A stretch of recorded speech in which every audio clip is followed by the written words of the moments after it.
নরম রাখেন।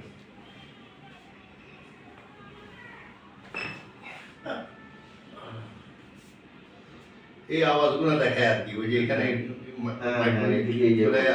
এইসব আওয়াজগুলো দেখায় ওই ভিডিওতে। হ্যাঁ হ্যাঁ ভিডিওতে।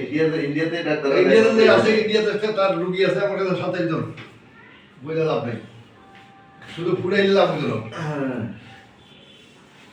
গুলি যাও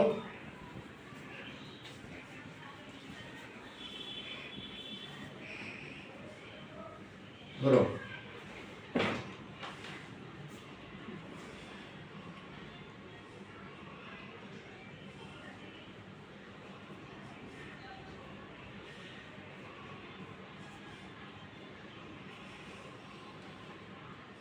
মনে হচ্ছে যে এটা করলেই মনে হয় যে শেষ ভালো হয়ে গেছে। না এর আগে ভিডিওতে কত কাজ, হ্যাঁ মানে কত কিছু করতে হয়। এরা কি আসলে এগুলো কি ক্যারোপ্যাক্টরই না ওই রাজেশ খানা তো আমি তো জানি যে এই পর্যন্ত কোনো সে যদি কারো পেট্রোল হয়ে থাকে তাহলে তার রুগী আমার কাছে আসবে কেন।